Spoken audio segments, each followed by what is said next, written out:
ఇప్పుడు ప్రకటన గ్రంథం 3వ అధ్యాయం 7వ వచనం నుండి 13వ వచనం దాకా ఈ ఫిలదెల్ఫియా సంఘానికి ఇవ్వన్న ఈ సందేశము చాలా క్లుప్తమైనది. అయితే పరిచయమైన అనేక సంగతులు రాయబడుతూ వచ్చినాయి. మొదటి చూస్తామా, 8వ వచనం, రెవల్యూషన్ చాప్టర్ 3 verse 8. ప్రకటన గ్రంథం 3వ అధ్యాయం 8వ వచనం. నీ క్రియలను నేను ఎరుగుదును, నీకున్న శక్తి కొంచెమై ఉండినను నీవు నా వాక్యమును గైకొని నా నామమును ఎరగననలేదు. చాలు. మొదటిది, నీ శక్తి కొంచెమే. Your power, energy, talents, treasures, tears are very limited. They are not exhaustive. కొంచెమే. కొంచెము బైబిల్లో చాలా ఉంది కదా. కొంచెము కాలము శ్రమ పడిన కొంచెము లోపలికి త్రోయం. ఈ కొంచెములో నమ్మకముగా ఉన్నాం. మనకు కొంచెం మీద ఆశ ఉండదు. ఇంత కావాలనుకుంటాం, ప్రతి దాంట్లో ఇంత కావాలనుకుంటాం, దైవికమైన సంగతుల్లో తప్ప. ప్రభు అన్నాడు, కొంచెమే, నీ శక్తి కొంచెం కదా, నీ ప్రార్థన కొంచెమే, నీ ఆరాధన కొంచెమే, నీ తలాంతలు కొంచెమే, నీ సమర్పణ కొంచెమే, నీ త్యాగం కొంచెమే, నీదంతా కొంచెమే కావచ్చు. It's very little. This church has a little strength, but God honoured that strength. అయితే దేవుడు ఆ కొంచెము శక్తిని దేవుడు గణపరిచినాడు. భవిష్యత్తు చేరి వచ్చిన లేదా ఆన్లైన్లో వింటున్న విశ్వాసులు కూడా అనుకోవచ్చు, మేము చిన్నోళ్ళం కదా, చిన్న చదువు, చిన్న ఉద్యోగము, చిన్న మందిరము, చిన్న విశ్వాసము, అంత మాకు సంబంధించిందంత కొంచెమే కదా. ప్రిపరేషన్ కొంచెమే, సంపాదన కొంచెమే, మిగిలిపెట్టింది కొంచెమే, అన్నీ కొంచెమే అనుకుంటావు. సామెతల్లో చెప్పబడింది కదా, ఏమని? బుద్ధిహీనుని కలిగి విస్తారమైన దానికంటే యథార్థవంతుడు నీతిమంతునికి కలిగింది కొంచెమైనను మేలు. మనకు కొంచెం అంటే తృప్తి ఉండదు, విస్తారంగా ఉండాలని అనుకుంటాం. కానీ బైబిల్లో రాయబడింది కొంచెమే. కనుక ఈ కొంచెంలో ప్రభువుని నమ్మకంగా ఉన్నామా లేదా అని చూస్తున్నాడు. ఈ కొంచెం కాలం ప్రభు కొరకు ఎదురు చూస్తున్నామా లేదా అని ప్రభు చూస్తున్నాడు. ఈ కొంచెంలో ప్రభు కార్యాల్లో ముందుకు సాగిపోతున్నామా లేదా అని ప్రభు చూస్తున్నాడు. మనకు ఒకేసారి ఇంత ఇస్తే ప్రభు అప్పుడు మేము చేస్తామని అనుకుంటా ఉంటాం. కొంచెమే చేయలేకపోతే అంత ఎలాగ చేస్తాం? కొంచెం దూరం వెళ్ళకపోతే అంత దూరం ఎలాగ వెళతాం? కొంచెం కాలమే శ్రమలు భరించలేకపోతే అంతకాలం ఎలాగ భరిస్తాం? అందుకే ప్రభు మనకు జ్ఞాపం చేసేది ఈ సంఘానికి ఇచ్చిన వర్తమానం ద్వారా మొదటి సంగతి ఏంటంటే, I know that you have little strength. నీకు బలం కొంచెమే అని నాకు తెలుసు. వేరే వాళ్ళకి కొంచెమే ఉందని తెలిస్తే ఏం చేస్తారు? అది దోచుకోవటానికి ప్రయత్నం చేస్తారు, లేకపోతే చేత కదని దౌర్జన్యం చేయడానికి ప్రయత్నం చేస్తారు. కానీ ప్రభు అలాంటి వాడు కాదు. ఆ కొంచెాన్ని బలపరచాలని కోరుతున్నాడు, ఆ కొంచెాన్ని ఆశీర్వదించాలని కోరుతున్నాడు. ఆ కొంచెాన్ని దేవుడు విస్తారంగా చేస్తాడు. ఒక చిన్న అరిచేంత మేఘం వచ్చింది, ప్రార్థన చేసినాడు భక్తుడు కొండ మీద.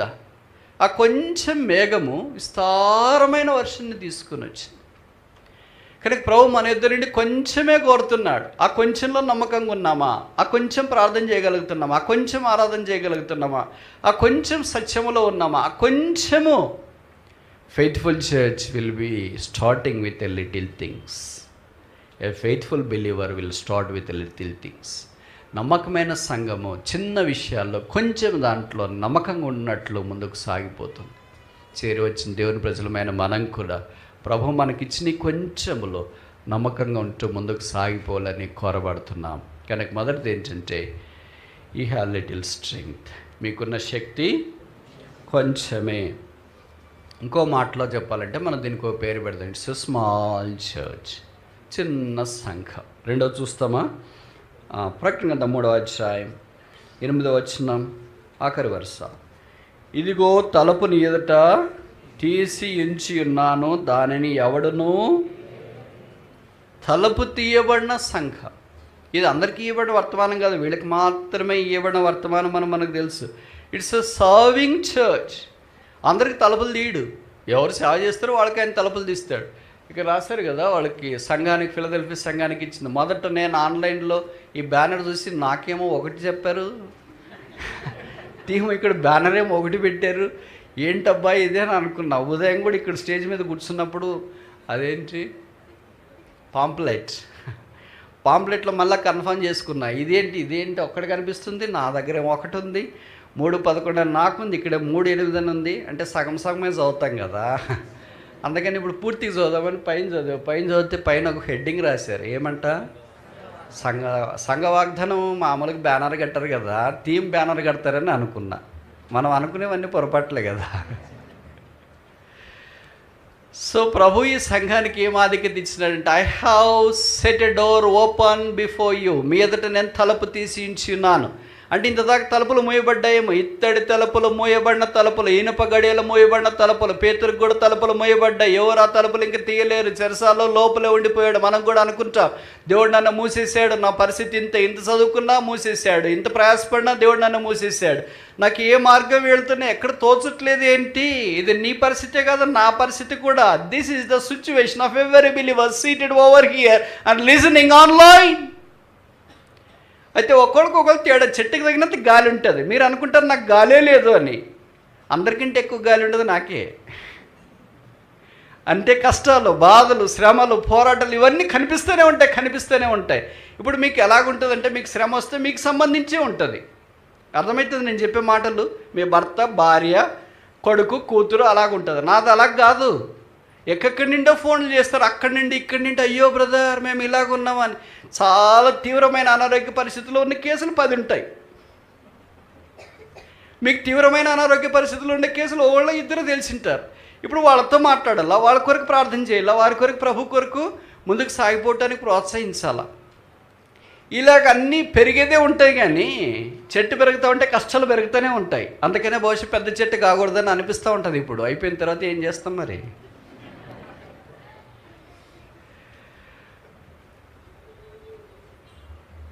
It's a serving church. ఇది ప్రభువును సేవించే సంఘం. తలుపు తీయబడి ఉన్నది. ప్రభు తీయగా తెరమూయగలవాడేవాడు. సంసోను తలుపును నెట్టుకొని బయటికి వెళ్ళేసాడు. ఎవడన్నా వచ్చి, ఏంటి తలుపులు తీసుకెళ్తున్నా, మాకు పిడిచి తీసుకెళ్ళి రాగలరా? పేతురు చెరసాల్లో ఉన్నప్పుడు దేవదూతలు ముందు వచ్చేసి ఆయన లేపేసి ఆయన తీసుకొని వస్తూ ఉన్నారు. అంతే, గేట్లన్నీ తెరుచుకుంటూ ఉంటాయి. మీరు చూసింటారు కదా, ఏంటి ఎంఎన్సీ కంపెనీలు దూరం నుండి చూస్తే అద్దాల తలుపులన్నీ మూసినట్టు, అయ్యో తలుపు మూసేసారు అని మన గ్రామంలో మాత్రం ఆలోచిస్తే వెనక్కి ఉంటాం, అక్కడే ఉండిపోతాం.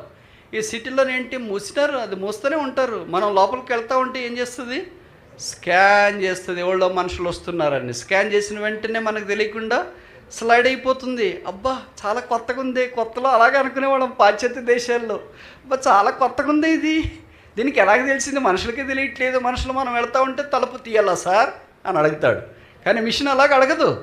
ఎంత ఆటోమేటిక్గా పనిచేస్తుంది చూడండి. దేవుడు మన కొరకై సిద్ధపరిచినవన్నీ అలాగే తీసేసి ఉంచినారు. మనం ఇలాగే ఉంటే కురింగిపోయి, జడిసిపోయి, డస్సిపోయి, సోలిపోయి, సొమ్మసిల్లి, ఈ యాత్రలో నేను ముందుకు సాగలేను, ఇంకా నా బతికింతే, నా చదివింతే, నా ఉద్యోగం ఇంతే, నా పెళ్ళింతే, నా భార్య ఇంతే, నా భర్త ఇంతే, నా కొడుకు ఇంతే, నా పిల్లలు ఇంతే, నా సహవాసం ఇంతే, మేమే ఇంతంటే అక్కడే ఉంటాం. Discouraging words are always originated from the devil. ఇంకోసారి చెప్పనా, నువ్వు ఇంతే, మీ ఆయన ఇంతే, మీ ఆవిడ ఇంతే, ఇరుగు పొరుగు మాట్లాడుతుంటారు కదా. ఒకవేళ మీ ఆయన మాట్లాడచ్చు, మీ ఆవిడే మాట్లాడచ్చు, మీరే మాట్లాడచ్చు పిల్లల గురించి, పిల్లలే మిమ్మల్ని గురించి మాట్లాడరు. రే నువ్వు ఇంతేరా, ఇంక వేస్ట్ రా, నువ్వు ఫిట్ ఫర్ నథింగ్ రా, అమెరికాకు పోయి డాలర్లు సంపాదిస్తావు అనుకుంటే కదరా, ఇక్కడే సంక్రాంతికి గాలి పటకం మాదిరి తిరుగుతున్నావు ఏంట్రా అని అంటూ ఉంటారేమో. Every discouraging word originates from the devil. Jesus has no discouraging word. యేసుక్రీస్తు ప్రభు దగ్గర ఏ ఒక్క నిరుత్సాహపరిచే మాట కూడా లేదు. పాపంలో పట్టబడిన స్త్రీ ఆమె దగ్గరికి, యేసు ప్రభు దగ్గరికి తీసుకుని వచ్చిన ఆయన పెదవుల్లో నుండి బయటకు వచ్చిన మాట ఏంటంటే, అదే మనమైతే ఏమంటాం, అయ్యో పాపాత్మరాలు ఎవరు కనిపించలేదు మీకు, ఈమె కనిపించింది, ఈమెను తీసుకుని వచ్చారేంటి, అసలు నేను అలాగ కనిపిస్తున్నారా, ఇలాంటి వాళ్ళు మీరు నా దగ్గరికి తీసుకుని వస్తే బయట లోకం సమాజం ఏమనుకోదు, వాట్సాప్లో తీసి వెంటనే షేర్ చేయరా, దానికి రెడీగా ఉంటారు. ఎందుకంటే డేటా ఉచితంగా ఇస్తున్నారుగా. ఉచితంగా ఇచ్చేది దైవ సాన్నిధ్యాన్ని అనుభవించడానికి దేవుడు ఇలాగ సిద్ధపరిస్తే మనది యూజ్ చేయడం కానీ మిస్యూజ్ చేయడానికి రెడీగా ఉంటాం. అండర్స్టాండింగ్ కాదు కానీ మిస్అండర్స్టాండింగ్ చేయడానికి చాలా ముందుకు ఉంటాం. ప్రభు ఆమెతో అన్నాడు, అమ్మా నేను అనుకుంటా ఈమె జీవితంలో ఈ మాట మొదటిసారి వినిందేమో, చెవుల్లో అమృతం పోసినట్లుంది.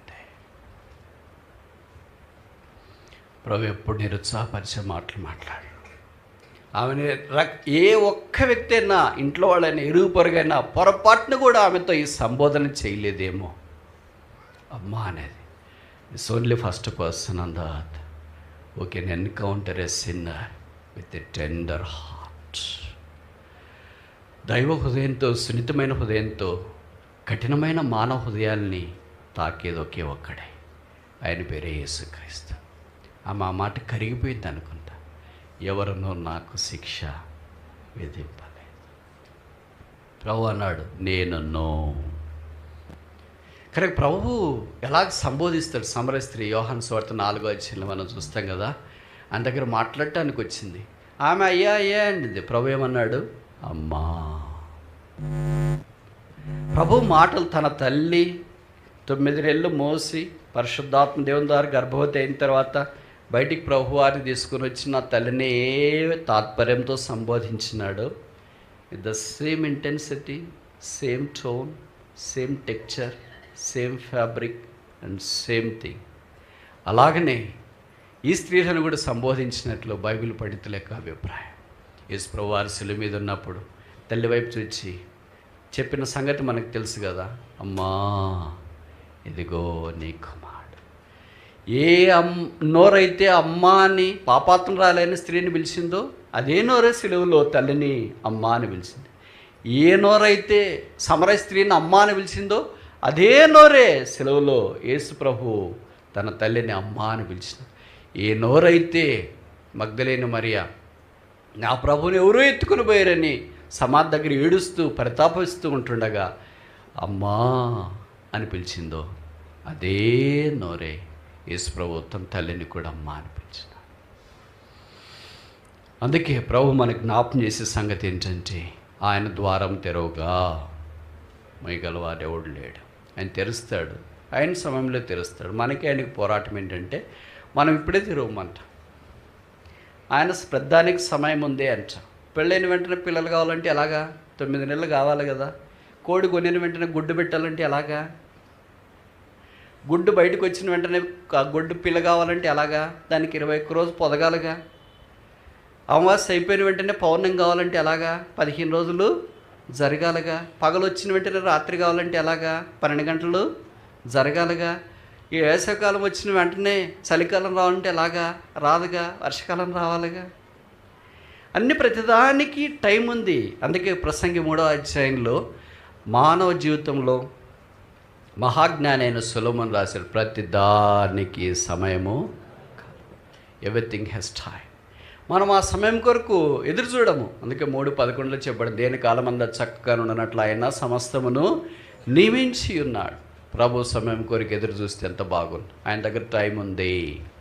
ఆయన వాచ్ బ్యాటరీ అయిపోయేది అట్లా ఏముండదు, లో అనే వచ్చేది ఉండదు, వెనక్కి తిరిగేది ఉండదు. మన వాచ్లు ముందు పెట్టుకొని ఉంటాయి. ఇప్పుడు స్కూళ్ళు లేవని వచ్చినాయి కదా. ఇప్పుడు స్కూళ్ళు ఉన్నాయి కనుక ముందు పెట్టింటారు టైము.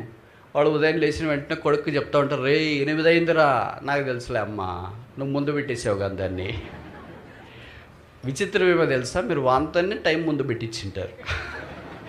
ఇప్పుడు వాడికే టైము అవుతుందిరా అని చెప్తే వాడు ఎట నమ్ముతాడు? ఇప్పుడు పిల్లలు అసలే నమ్ముతారా? అది ముందు పెట్టడం ఎందుకు, ముందుందని అనుకోవడం ఎందుకు? వాళ్ళ మీద వాళ్ళకి కంట్రోల్ లేదు.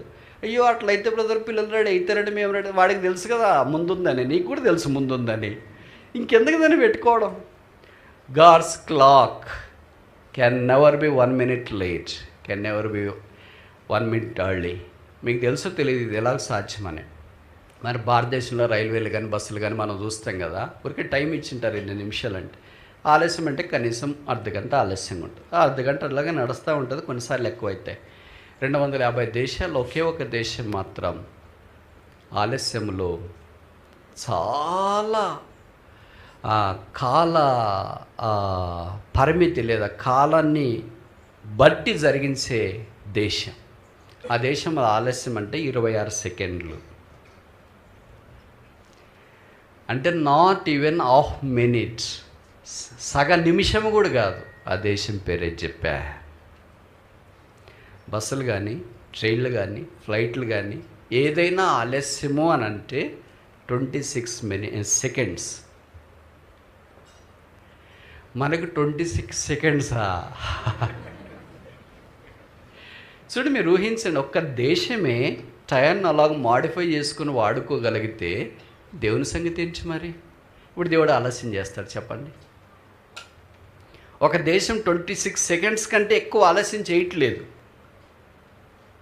ఏ విషయంలోనైనా. అది దేవుడు అంతకంటే తక్కువ ఎక్కువ? అంతకంటే ఎక్కువేగా. మరి ఆయన ఎలాగ ఆలస్యం చేస్తాడు? అని తప్పక సమయంలో ఇస్తాడు కదా. కానీ ఆ సమయం కొరకు కనిపెట్టడం అవసరం. I have set a door before you. ఇదిగో నీ ఎదుట తలుపు తెరిచి ఉంచినాను. పరీక్షలు రాస్తున్నావా? ఉద్యోగం కొరకు ఎదురు చూస్తున్నావా? పెళ్ళిళ్ళ కొరకు ఎదురు చూస్తున్నావా? ట్రాన్స్ఫర్ కొరకు ఎదురు చూస్తున్నావా? ప్రమోషన్ కొరకు ఎదురు చూస్తున్నావా? నువ్వు దేని కొరకు ఎదురు చూస్తున్నా? దేవుని వాక్యం ఏం చెప్తుందంటే, I have set a open door before you. మీ ఎదుట తలుపు తెరిచిన్నాను. ఇంకా దానికి క్లాజ్ ఏం పెట్టాడంటే, నన్ కెన్ షట్ ఇట్. నేను తెరవగా మూయగలవాడు ఎవడు అంటే అర్థం ఏంటి?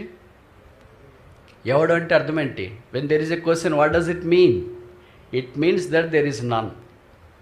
దాని అర్థం ఏంటంటే, నీకు సాటైన వాడు ఎవడు? Who is like unto the ది అంటే అర్థం ఏంటి? There is none. ఇంకెవరు లేరు. Who will close the door? There is none. Who is like me? There is none. Who is holier than me? There is none. Who will take you to heaven? ఎవరు పరలోకానికి? There is none, none, none, none, none. Not even a one except this God. ఈ వాగ్దానం మీద ఆశ పెట్టుకొని నిరుత్సాహపడకుండా దేవుని మీద భారం వేసుకోవాలి. Every word of encouragement comes from God, because he is a God of encouragement. Every word of discouragement comes from the devil, because devil is always discouragement. నీ దగ్గరికి నిరుత్సాహం వచ్చింది అనుకోండి, మాలాంటి వాళ్ళు నిరుత్సాహకరమైన మాటలు చెప్పారనుకోండి, బోధకులు, సేవకులు, తల్లిదండ్రులు, ఇరుగు పొరుగు అంతా, నీ జీవితం ఇంతేరా, నీకేం పరీక్షలకు క్వాలిఫై కాలేవరా, నీకు ఉద్యోగం రాదా, నీకు పెళ్ళి కాదు, నీ సంఘం ఇంతే, మీరు ఇంతే, ఇవన్నీ all discouraging words has a one origin called devil. All encouraging words have one origin called God. Philadelphia సంఘము కలిగిన దానిని గట్టిగా చేపట్టుకోవాలని దేవుడు కోరుతున్నాడు. త్వరగా చూసి ముగిస్తామా? ఇప్పుడు ఎన్ని చూసాం? 2 చూసాం. ఇట్స్ ఎ స్మాల్ చర్చ్, చిన్న సంఘం అది. రెండవది, ఇట్స్ ఎ సర్వింగ్ చర్చ్. ద్వారం తెరవబట్టు అంటే అర్థం ఏంటి? తెరవబడితేనే కదా మనం బయటికి వెళ్ళి అటు ఇటు లోపలికి వెళ్ళి రావడానికి. అసలు తెరవబడుకుంటుంటే బయటికి వెళ్ళేంగా అంటే పరిచర్య కొరకే తెరవబడింది అని అర్థం.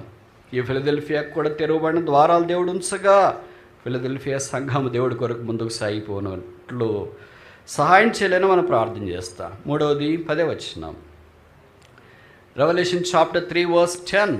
నీవు నా ఓర్పు విషయమైన వాక్యమును గైకొంటివి గనక భూనివాసులను శోధించటకు లోకమందటి మీదకి రాబో శోధన కాలంలో నేను నిన్ను ఆయన పేరేంటి? కాపాడువాడు, ఇశ్రాయేలును కాపాడువాడు, కునుకడు నిద్రపోడంట. Is a keeper, is not a destroyer. Other side సాతాను ఏంటి? పాడు చేసేవాడు. దేవుడు ఏంటి? కాపాడేవాడు. మనం ఎవరిని ఎక్కువ నమ్ముతాం? Very good. నాలాంటి వాళ్ళు కూడా కొంతమంది ఇక్కడ ఉన్నారా? ఎవరు పాడు చేస్తారో, ఎవరు నష్టం కలిగిస్తారో, ఎవరు సాతాను యొక్క కార్యక్రమాల్లో పాలు పొందుతుంటారో వాళ్ళనే మనం నమ్మటానికి సాధారణంగా ఇష్టపడుతూ ఉంటాం. కానీ ప్రభు అలాంటి వాడు కాదు. ఆయన ఎప్పుడు కాపాడుతూనే ఉంటాడు. ఎలా కాపాడుతాడంట? ఒక అనాలజీ ఇచ్చినాడండి ఒక గొప్ప ప్రవక్త. మీకు ఓపికంటే ఆ వచనం వైపు మీ గమనాన్ని మళ్లించడానికి ప్రయత్నం చేస్తారా నాతో పాటు?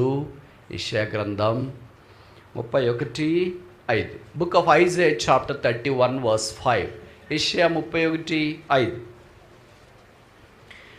పక్షులు ఎగురుచు తమ పిల్లలను కాపాడునట్లు సైన్యములకు అధిపతికి యెహోవా యెరూషలేమును దాన్ని కాపాడుచు విడిపించుచూ నుండును, దానికి హాని చేయక. What a glorious comforting word. ఎలా కాపాడుతాడంట? పక్షులు తమ పిల్లలు కిందికి పడుతున్నప్పుడు, ఒకవేళ ఉదాహరణ కోడి ఉంది అనుకోండి, దాని పిల్లలు అది ఇది ఆడని తినడానికి వచ్చింది, ఎలా కాపాడుకుంటుంది? కుక్క ఉందా మీకు తెలుసు కదా. అందుకని కొన్నిసార్లు చెప్తుంటారు, అంటే మీరు చాలామంది పట్టణంలో వాసులు కనుక విషయాలు చిన్న విషయాలు తెలియదు అనుకుంటాం. ముఖ్యంగా బైబిల్లో వాడబడిన అనాలజీస్ చాలామందికి తెలియకపోవచ్చు. ఎందుకంటే బైబిల్ చాలా గ్రామీణమైన వాతావరణంలో నుండి తీసుకుని వచ్చి పరిశుద్ధాత్ముడు మనకు అర్థమయ్యేటట్టు చెప్పాడు. సాఫ్ట్వేర్ హార్డ్వేర్ ప్రోగ్రామ్స్ గురించి చెప్పట్లేదు, చిన్న పక్షుల గురించి, కాకుల గురించి, పుష్పాల గురించి ఇవన్నీ చెప్తే మీరు ఏమనుకుంటారు? Very simple analogy brother, it's not big analogy అని. ఎందుకంటే బైబిల్ సామాన్యమైన వాళ్ళకి అవసరం. సామాన్యమైన ప్రజలు ఆయన బోధ వినుచుండేరని వాక్యంలో ఉంది. మీకు గమనించినారు లేదో, పల్లెల్లో నుండి వచ్చిన వాళ్ళకి తెలుస్తుంది. ఓ ఫ్లాష్ బ్యాక్ ఒకసారి వెళ్ళండి మీరు వచ్చిన ఊర్లో నుండి. మీ ఊర్లో కుక్క పిల్లల్ని పెట్టింది అనుకోండి, ఆ కుక్క దగ్గరికి ఎవరైనా వెళ్తారా? మా కుక్క కూడా ఎవరైనా వెళ్తారా?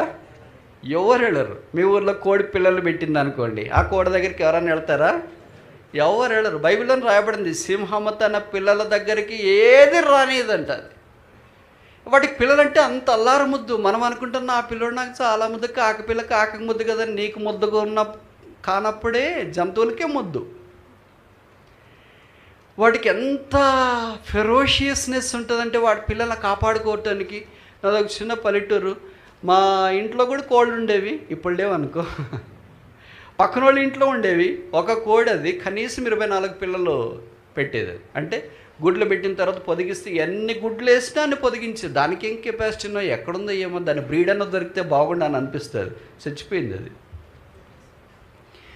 వాళ్ళ ఇంటికి వెళ్ళాలంటే, వాళ్ళ ఇంటి పక్క నుండి వెళ్ళాలంటే ప్రతి ఒక్కళ్ళకి కష్టమే. కానీ వాళ్ళ ఇంటి మీదకి వెళ్ళాలి. ఎందుకంటే రోడ్డు అలాగుంది. నీళ్ళు తెచ్చుకోవాలంటే అక్కడికి వెళ్ళాలి, చర్చికి వెళ్ళాలంటే అక్కడికి వెళ్ళాలి, చేసి చర్చికి వెళ్ళాలంటే అక్కడికి వెళ్ళాలి, వేరే వాళ్ళ ఇళ్ళకి వెళ్ళాలంటే ఆ ఇంటి మీదే వెళ్ళాలి. అది మనమేం కోడి దగ్గరికి వెళ్ళం, కానీ అది ఎక్కడో ఉంటుంది. మనం అపస్మారకంగా దృష్టిలో రోడ్డు మీద వెళ్తూ ఉంటే మన దగ్గరికి వచ్చి దాడి చేయడానికి ప్రయత్నం చేస్తుంటుంది. మేమేం మీ పిల్లల దగ్గరికి రాలేదు కదా, ఎందుకు వచ్చి దాడి చేస్తున్నాం అనేది మాట్లాడట్లేదు దాన్ని. అంతలోకి వాళ్ళ ఇంట్లో వాళ్ళు ఎవరన్నా వచ్చి దాన్ని అలాగ గద్దిస్తే మొత్తానికి అది వెళ్ళిపోతూ ఉంటుంది. ఒక కోడి తన పిల్లల విషయం కాపాడుకున్నట్లు, పక్షిరాజు పిల్లల్ని కాపాడుకుంటున్నట్లు, కాకి తన పిల్లల్ని కాపాడుకుంటున్నట్లు, ఇలాగే ఏ జంతువైనా మీరు చూసుకోండి, ఏది తన పిల్లలను తన ప్రాణం పోయినా కూడా వదలదు. మీకు తెలుసు అనుకుంటా, పాము వస్తే, ముంగీసి వచ్చినా, గద్దొచ్చినా, కోడి చూసిందని అనుకుంటే దాని ప్రాణం పోయినా కానీ తన పిల్లల్ని కాపాడుకోవడానికి ప్రయత్నం చేస్తుంది. కాకపోతే చాలాసార్లు గద్దలు కోడి పిల్లల్ని ఎందుకు తీసుకెళ్తాయంటే అవి తల్లి రెక్కల కిందకి రాకుండా తప్పించుకోవడానికి అటు ఇటు వెళ్ళిపోతూ ఉంటాయి. అవి తప్పించుకోవాలని ప్రయత్నం చేస్తే కానీ తప్పించుకోలేక గద్దకి చిక్కిపోతాయి. అలాగే వెళ్ళిపోతాయి. కానీ తల్లి దగ్గరికి వచ్చిన తర్వాత ఏ గద్ద కానీ ఏ పక్షిరాజు కానీ కోడి పిల్లని తీసుకెళ్ళాడనేది చరిత్రలో లేదు. కుక్క దగ్గరికి వచ్చిన తర్వాత కుక్క పిల్లల్ని ఏ వ్యక్తి తీసుకెళ్ళాడనేది చరిత్రలో లేదు. అందుకే ఈ అనాలజీ ప్రవక్త తీసుకుని వచ్చి, అంటే ఈ పోలిక, ఒక పక్షి తన పిల్లల్లో కాపాడుకున్నట్లు ప్రభువు మనల్ని కాపాడుతాడు. చూడము, నా చేతుల మీద నేను మిమ్మును చెక్కి ఉన్నాను. ఆయన కాపుదల ఉంది. ఇట్స్ ఎ సేఫ్ చర్చ్, సురక్షితమైన సంఘం. 4 చూస్తామా? ప్రకటన గ్రంథం 3వ అధ్యాయం 12వ వచనం. ప్రకటన 3:12. జయించు వాని నా దేవుని ఆలయంలో ఒక స్తంభముగా చేసింది. It's a stable church. స్తంభం ఎలాగుంటుంది? స్థిరంగా ఉంటుంది. అది అటు ఇటు కదులుతుంది. ఫ్యాన్ తగిలినట్టు కదులుతుందా? కట్టర్లు కదిలినట్లు కదులుతుందా? It's very strong and very stable. దేవుని ప్రజలు కూడా అలాగుండాలని దేవుని యొక్క ఉద్దేశం. కానీ మనకేమంటే ఎక్కువ వాలటైల్ కండిషన్ ఎక్కువ ఉంటుంది. అంటే రకరకాలుగా మనం మారుతూ ఉంటాం. ఆదివారం ఇలాంటి మీటింగ్స్ వచ్చినప్పుడు, అబ్బా ప్రభు కొరకు ఇప్పటి నుండి చాలా బాగుండాలి, ఈ 3 నెలలు బాగలేను అనుకో, ఇంక ఇప్పటి నుండి ఎలాగుంటానో చూసుకో అంటాం. సాతాను చెప్తాడు, చెప్పులేసుకుని నువ్వు బయటకు వస్తే కదా నీ సంగతి చూస్తానేనని. సోమవారం నుండి శనివారం దాకా వాడు మన మీద దాడి చేస్తూనే ఉంటాడు. నేను ఇలాగ చెప్పి మిమ్మల్ని నిరుత్సాహపరుస్తున్నాను, దయచేసి తలంచొద్దండి. ఎందుకంటే వాడు చేసే పని వాడు చేస్తూనే ఉంటాడు. వాడు దీవారాత్రంలో ఆ పని మీదే ఉన్నాడనమాట. కానీ దేవుడు మనల్ని స్తంభంగా ఏర్పాటు చేసుకున్నాడు. ఒక బేల్దారి స్తంభం తయారు చేసేటప్పుడు ఎంత భద్రంగా చేస్తాడు, ఎంత జాగ్రత్త చేస్తాడు. ప్రభు సంఘంలో కూడా అలాంటి స్తంభాలు కొంతమంది ఉంచింటాడు. వాళ్ళు కనపడు. ఇప్పుడు దీనికి స్తంభాలు వేసారా లేదా?